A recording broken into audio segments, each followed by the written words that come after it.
Hi and welcome to MKB Life Coach episode 10. Today I've got the great pleasure of introducing you to Bethan Davies.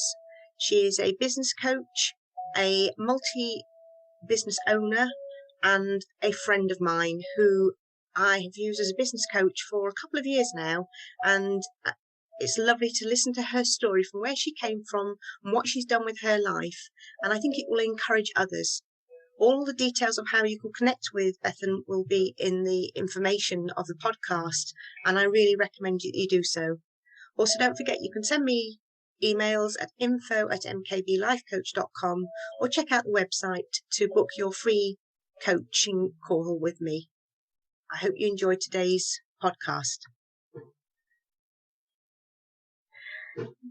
Good day to everybody, and today I'm lucky enough to have Bethan Davis onto our podcast.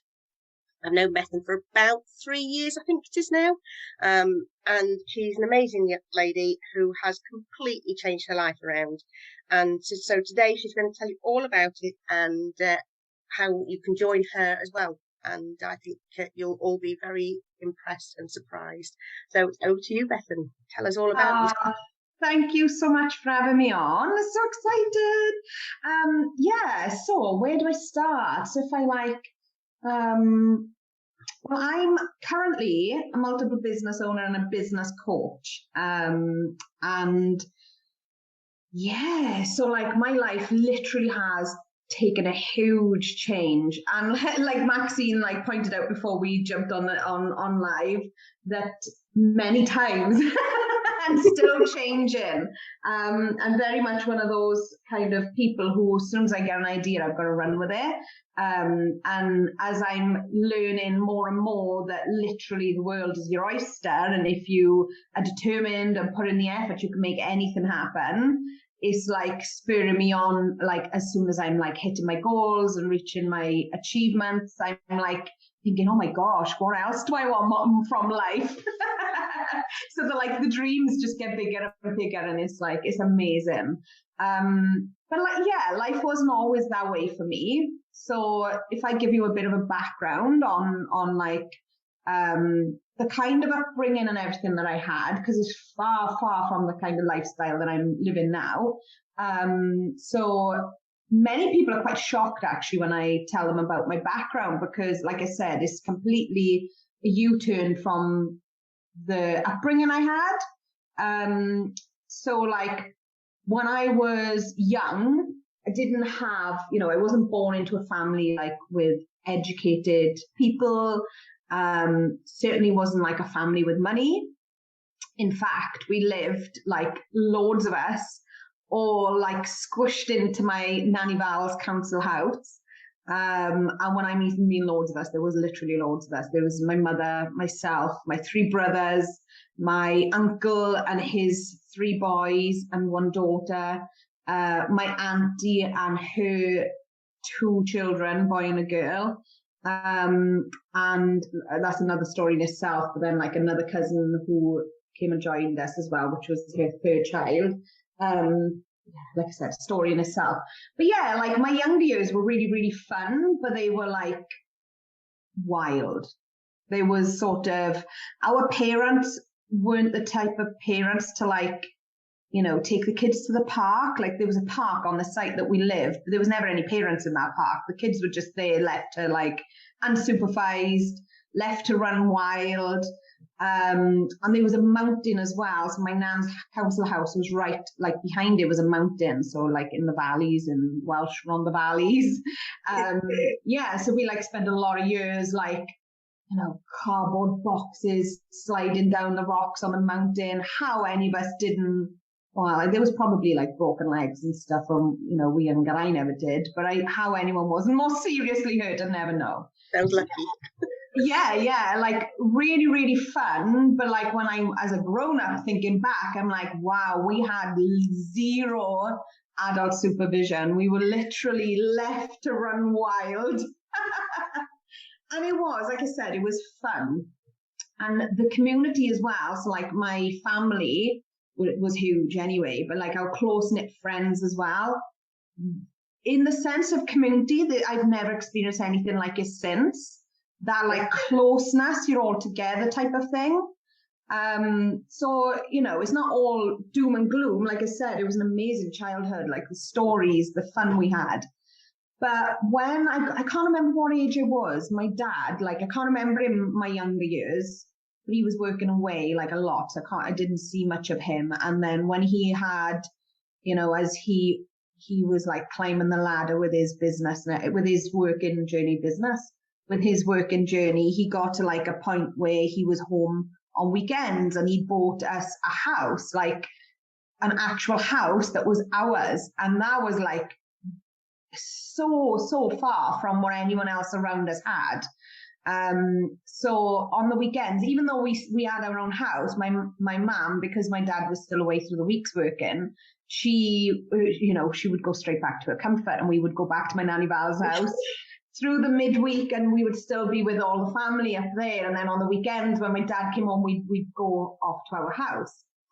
And it was like, I can remember it being like quite cool, like, look at me, like we've got our own house. But then that soon started to change, especially like my early teenage years. I started to feel like I was different, or like, you know, my friends and family were starting to look at us differently. You know, because like I said, my dad would come home on the weekends. We'd go on little caravan holidays. He would take us to the park, not the park on the site, but other parks. And it was just something like the other kids didn't have that kind of parent in their lives. Not like no one did. Most of, you know, my uncles, aunties, and my friends' parents, there was a lot of like drink and drugs involved. That was the kind of society we lived in. People didn't have anything else to do. People didn't work, didn't have any, you know, that's just what it was like. And a lot of my family members as well are still in that kind of society where they're still the same. Like my cousins, my uncles still live on the same site. And, you know, still council houses, don't work, that kind of thing. I don't even think they've ever left Wales. So yeah, but when I got to my teenage years, things got quite messy, because I think I started to really like rebel a bit. I wanted to like prove that I was still me. I was still part of them, and I wasn't different. So It was kind of a bit of a battle, like trying to like fit in, because I didn't want. So if anything, I think I went off the rails far more. Like I was the crazy one. I was the fun one. I was the, you know, the life and soul of the party. But it was so damaging for myself, because, you know, the things got out of control. And then by like my later teens was when things started to get really messy, and there was a lot of drug overdoses, suicides in the area we lived in. My cousin had died of a drug overdose. My best friend committed suicide, high on drugs, and it was like a ripple effect. Like once, you know, I think my cousin was the first, and then it was our best friend, and then it was like a ripple effect. Like everyone, when you're in a close-knit community like that, it's like it affects you all on such a huge level, and then the drink and the drugs get even worse.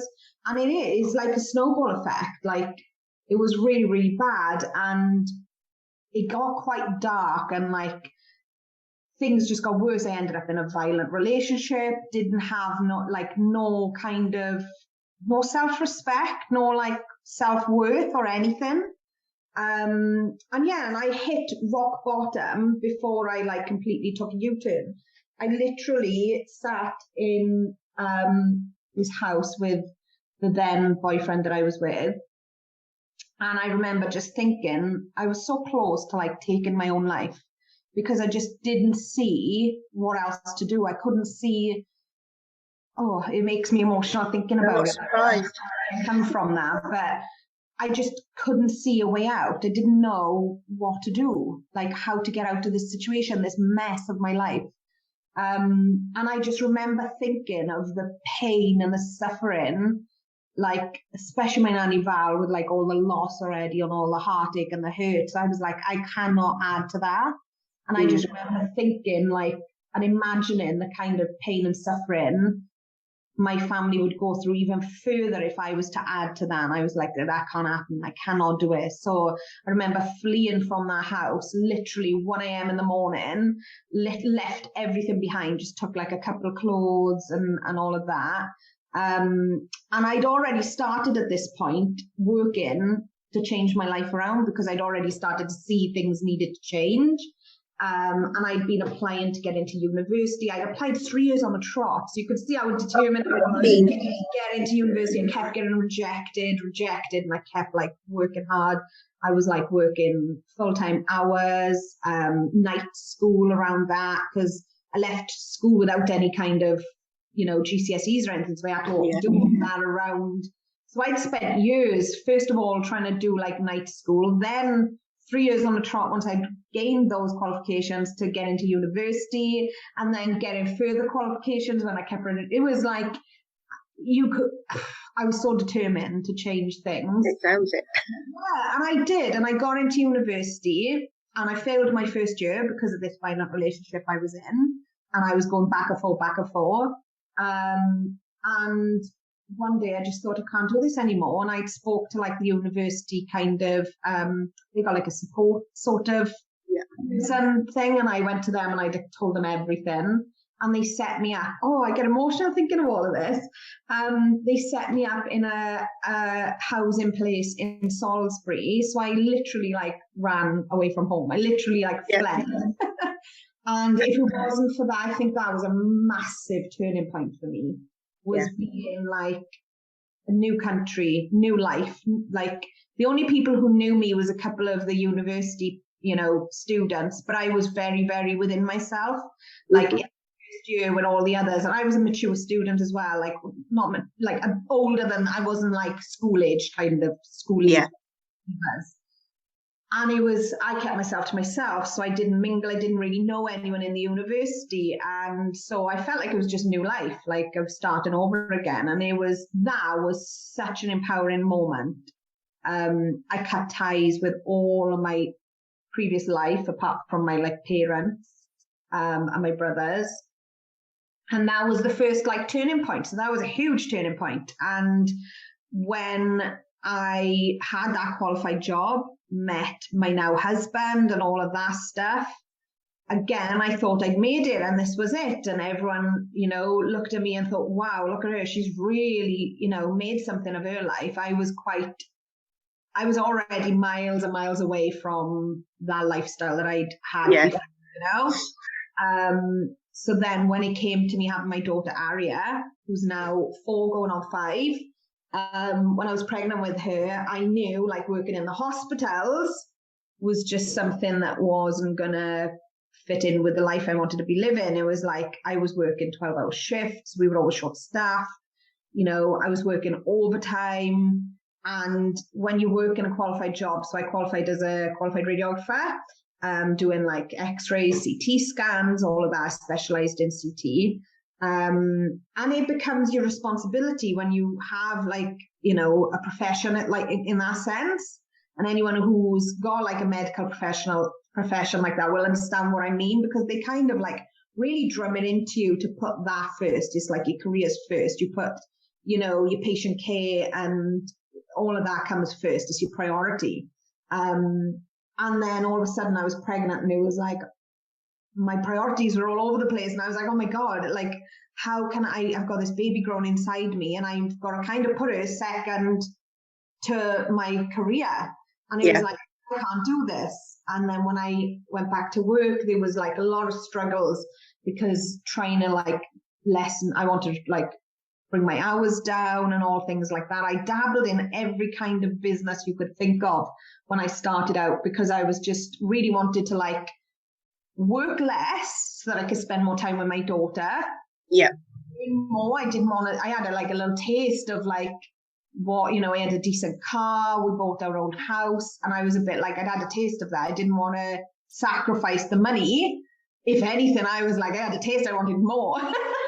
See what else you can have. I was like rubbing my hands and thinking, I want more of this. What more can I have without working all those hours? And that's what kind of set me on the path to where I am now, like literally determined and hell-bent to find a way of working less and earning more. And that's where I've ended up now. So fast forward like 4 years on, I'm now, teaching other women how they can really, really like implement smart income streams that'll really like work around their lifestyle. Because if it's the one thing I see over and over again in the business world is a lot of people, especially women entrepreneurs, start their businesses because they want that freedom, they want that flexibility, but the majority, like the percentage is huge of business owners who don't have that. They would have been better off in a day job, because it's like when you have your own business, it can go the opposite way, can't it? Especially in the early years when you're doing everything yourself. You're running all aspects of that business yourself. And then that can really control you and like take over your life. And I know so many people, so many women who've come to me and literally like desperate because they're so close to just quitting it and going back to work. Because that would be better off. Then they'd be able to switch off at the end of the day and go home and not have to worry about it. But it really, really doesn't have to be that hard. Like there's ways of building multiple income streams for like safety nets and making sure that you're focusing on the kind of income streams that allow you that freedom and flexibility, like smart income streams. So like we've built up we've got like a little property portfolio where we have like property rentals, and we're going to be expanding into holiday lets as well. We have a pub that is fully managed and outsourced. We have a food business, like it's a food van with like, it's permanently sited with like a seated court area around it. And we also have a catering business as well alongside that. All of these things are fully outsourced. So I don't actually do any work in them. I'm just kind of the CEO of these businesses. Yeah. They're fully managed and outsourced. So we just reap the benefits.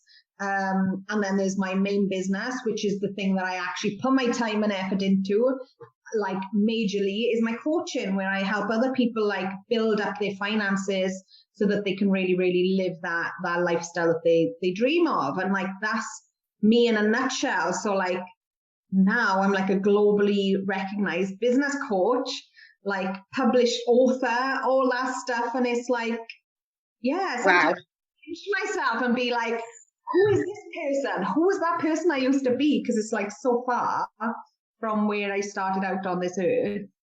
Yeah. But yeah, it's really like when you set your mind to something, like anything is achievable, Really, yeah. And obviously you've got your 2 daughters now, and you're educating them both. Well, obviously the little one won't yet, but your area, you're doing your work, schooling at home as well, aren't you now? Yeah, so that was like another idea I had. When I say I got this like flame for living free, I really mean it. You do?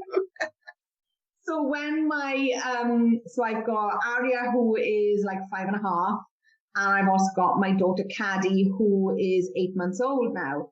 And funny enough, I kind of fell into home education world because a lot of my business clients, I have many business clients who home educate. Many of them are like ex-teachers, and home educate for all kinds of reasons. Some of them like had, special educational need children, and like mainstream didn't quite cut it for them.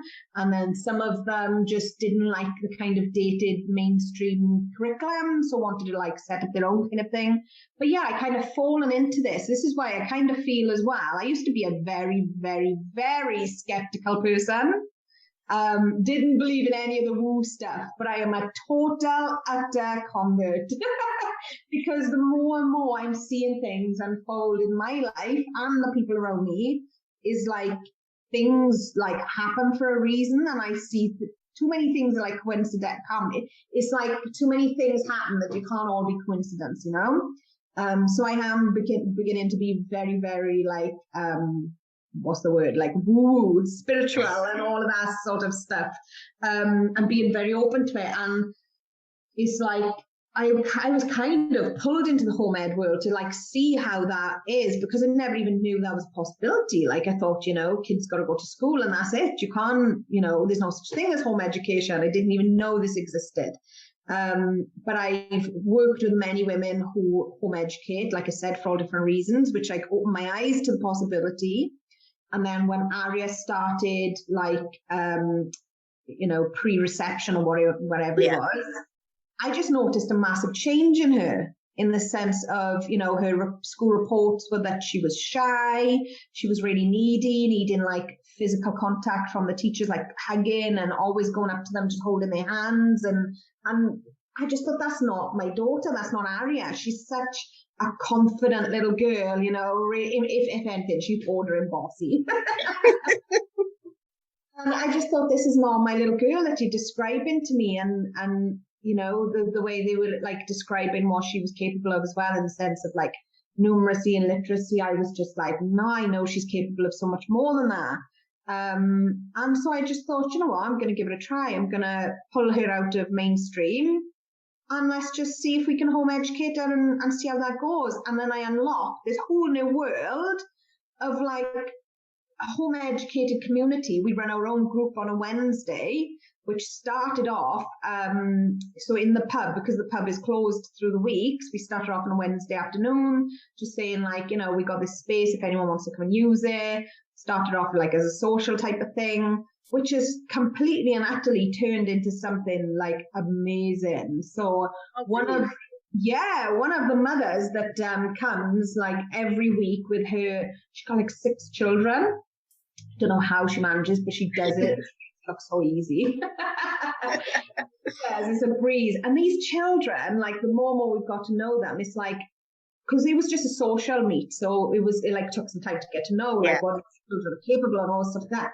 These kids can speak like all different languages. I'm talking like Spanish, Welsh, English, Portuguese. They're learning Latin, and I was like blown away by this, thinking, wow, these kids are really impressive. Like this woman and her husband and this family, I love it. And then speaking more, the one thing I was like a little bit disappointed with a bit in Wales was the lack of Welsh support in the home ed community. So I went to a Welsh fluent speaking school. Another thing that made me quite different to all my family and friends, when they all just went to the English mainstream schools, my father put me, and he fought hard to get me into a Welsh speaking school, because they were known to have a little bit of a better thing. And another thing that, like, going off the subject a little bit, but that was like a bit of a battle in my own mindset as well, because I was kind of didn't fit in there, because the family and the kids there didn't come from where I came from. And I also didn't fit at home because I was then in a different, it was a bit of a battle, Yeah, it sounds it. Yeah. And with like the schooling now, I was finding like I really want Aria and Caddy to, speak fluent Welsh and learn all about the Welsh language, culture, our history, all of that. And I'm finding it really, really hard to find anything to support that heavily in the home ed community around Wales, which is quite shocking. It's sad, really. So then after a few weeks of speaking to this lady who's just amazing, turns out she's like this history major. Oh, wonderful. From England, but they moved to Wales, ended up loving it here and staying.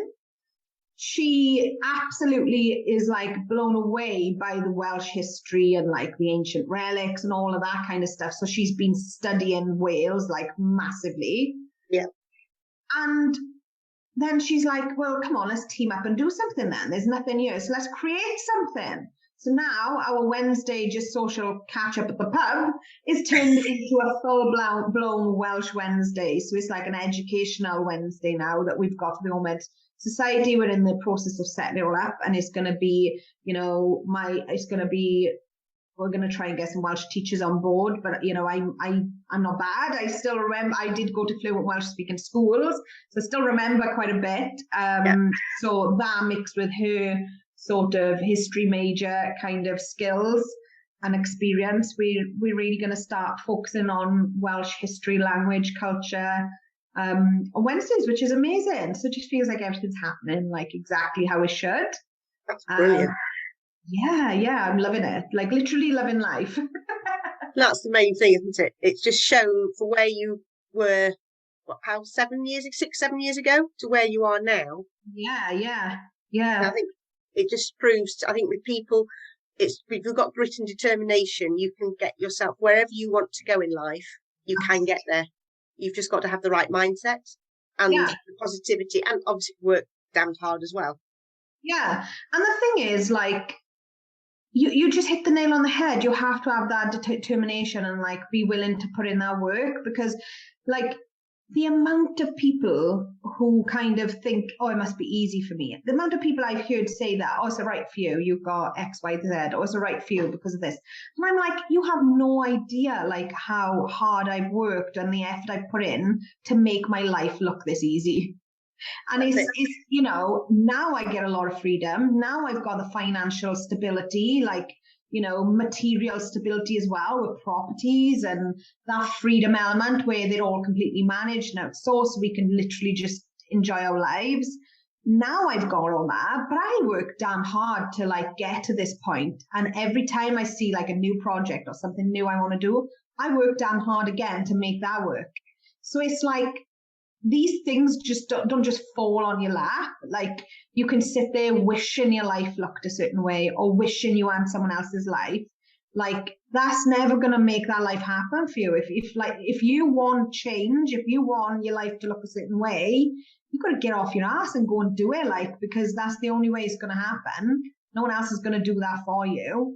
And it's funny because like in the online space as well, you see a lot of coaches like luring people in and painting the picture of it being super easy and you can like make 6 or 7 figures, build your business to this and super easy. And, you know, business doesn't need to be complicated. I absolutely agree. Like you want to find the simple process, simple way to do things.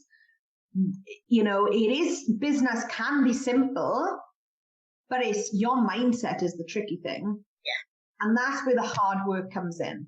You've got to be willing to fight past your mindset, fight past any obstacles thrown in your way, because life throws spanners at us all the time, doesn't it? That is life. That's life. Look at COVID. Like who would have predicted all of that to have happened? That's life. Like we lose people close to us. Things happen, people get ill, all kind of, you know, spanners get thrown at us in life, and that is life. But if you can be the kind of person who will, you know, keep that motivation and determination through these things and ride through the rough times as well and come out swinging, like that's what's going to make you really super successful and give you that lifestyle that you really, really want. You know, rather than being that person who just takes it, lets it floor you and just think, oh, well, it wasn't meant to be. You know? Yeah, no, I totally agree, Beth. I mean, as I say, we've known each other for quite a few years now, and I mean, you've supported me through different things that I've been doing, and I can just see the change in you over the last 3 or 4 years is tremendous, and it's so nice to see somebody so positive. And the thing is, you talk the truth all the time, as you've just said. There's lots of coaches that say that you can earn stupid amount of money and everything, but they don't tell you about the hard work, and people have to realize that you've put a lot of hard work in, but you've got the benefits now. You have a wonderful little family that you can spend time with, and that is so, so important, because the girls will appreciate that so much more when they get older. And I think your story just proves to everybody, doesn't matter what you've done, how you've lived, you can always get to where you want to be, with some hard work and determination. And the right mind. Yeah, I truly believe that. Like, you know, all this started out when I was just sort of kind of thinking about having a family. So before I got pregnant, I was kind of thinking, you know, how is this going to change my life? Because then all of a sudden we're thinking about family and, you know, my career, how would that fit in with my family? And it does, it changes things massively. And my one main goal back then was to have more money and more time. And I achieved that.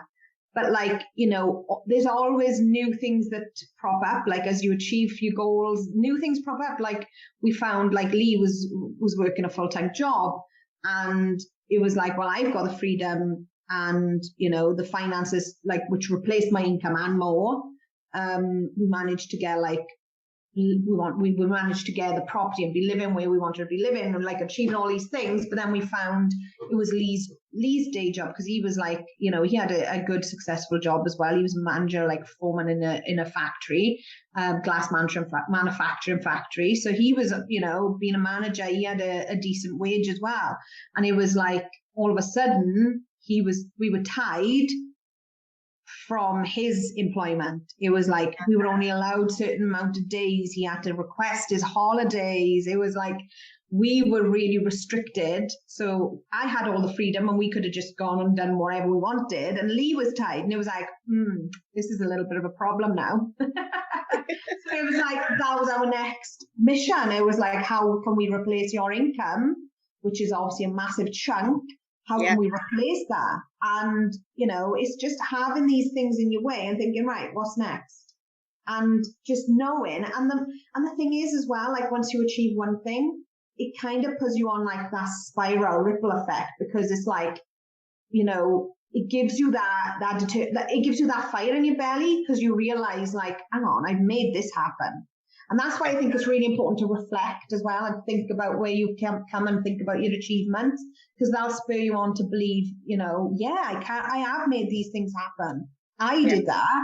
What else can I do with my life? And it's like, once you get that in your mind, you start to really see that anything is possible. And now it's like, you know, me and Lee are always like thinking of ideas of how we can really better our lives and think like, you know, are we really living how we really want to live? Because a lot of the time you dare not to even like imagine or dream that big. Do you know what I mean? Yeah. So you want to step back. So it's kind of like stepping stones along the way as well. Like each time you achieve something, your dreams get a bit bigger and you're like, oh, what if? What's next? What's next? That's absolutely wonderful. Just before we go, just what would you say is the one bit of advice that you would give anybody just listening now and thinking, I want to get out of where I am at this precise moment? What would be the advice that you'd give anybody? So the first big part of advice, I'd say there's two main things. The one is make sure you find like the answers, so of how to do that. And there's always someone that have done it before you. So find someone who's done those things before you and can like help you fast track by showing you like what to do and what not to do, like following their footsteps and avoid the mistakes they made. So like getting a good mentor or a coach, someone who, you know, has achieved what you want to achieve, so you can get that support. And then side by side along that is absolutely making sure you're on top of your mindset, like whether it's working with a mindset coach or whatever it is you need to do to stay on top of your mindset. Like, you know, I know some people will journal regularly, practice positive affirmations, go on like self-care retreats, whatever it is you need to do to keep unlocking your mindset, keep like bashing down any of those walls that are like stopping you from doing the things you really want to do. Because that's the biggest thing. It's like, there's two. There's the know-how, so find someone who can show you, and there's the mindset, like believing you can do something. Because as well, and obviously you know all about this, Maxine, because I know you like, you know, you specialize a lot in these kind of areas. Like when it comes to your mind, you've got your conscious mind, this all your everyday thoughts, what you're very, very aware of, and your subconscious mind. And the subconscious mind is the biggest part of your mind. It takes up a huge percentage of your mind, and it's like that's the part you're not aware of, you can't see. And that's the part that controls your behaviors. So consciously, you might think, yeah, I do believe this. Subconsciously could be a different story. So like, it's really, really important to just be aware of how powerful your mind can be and how it can like hold you back, and make sure you're open to that and open to like exploring your own mindset more and getting to know yourself and your behaviors and your patterns to make sure you're constantly like nailing things and not letting things fester or stop you, you know? Like that's the answer to everything when it comes to procrastination and, you know, overwhelm and the feeling of getting nowhere fast and like all of that. I would say the majority of the time, like it comes down to mindset. The know-how is usually the small percentage part. The know-how is the easy part, because you can learn it. Anyone can learn things. And even anyone who says to me, well, I'm not academic, I'm not the kind of person who can learn things, like, that is your mindset talking. That's not you, because we can learn anything. Like, that's natural for us to learn things. So yeah, I would say that's the two main things. That's brilliant. Thanks ever so much for talking to us today. And I will put all Bethan's details in the podcast so you can join her and watch her journey. Thank you. You're very, very welcome. Thanks for having me on the show. I really, really enjoyed.